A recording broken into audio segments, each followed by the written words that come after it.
Alors voilà, ça c'est vraiment un truc que je n'aime pas chez Tesla, d'autant plus que c'est facile à corriger. Bonjour à tous, alors aujourd'hui je vais vous parler de quelque chose que je n'aime pas chez Tesla.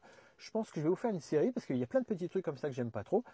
En général j'aime bien la voiture, mais là c'est vrai qu'il y a les petits machins, donc je vous ferai une série. Aujourd'hui je vais vous parler en fait du bip quand on ne met pas la ceinture. Vous allez me dire c'est normal, c'est une réglementation, quand la ceinture n'est pas attachée ça doit biper.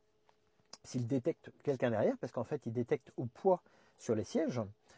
Sauf que là, par exemple, aujourd'hui j'ai été faire les courses, j'ai mon coffre qui est plein, j'ai des sacs de pelés pour mon poêle à granules, j'ai des croquettes pour le chien, tout ça c'est mis sur la banquette arrière qui est rabaissée, et bien malgré tout, ça n'arrête pas de sonner. Donc moi j'ai 20 minutes de route pour rentrer chez moi, et bien pendant les 20 minutes, j'avais ça qui sonnait sans arrêt.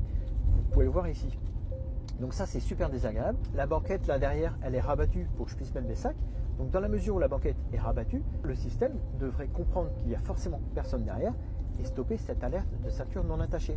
Pareil, on a une caméra à l'intérieur ici qui sert à vérifier qu'on ne s'endort pas au volant, qui sert à vérifier qu'on a la main sur le volant.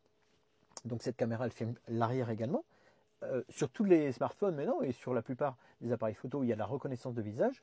Donc elle pourrait très bien vérifier l'arrière, voir qu'il n'y a personne et arrêter cette alerte de ceinture attachée quand il n'y a personne derrière. C'est uniquement parce qu'il y a des sacs, il y a du poids à l'arrière, mais ce ne sont pas des personnes.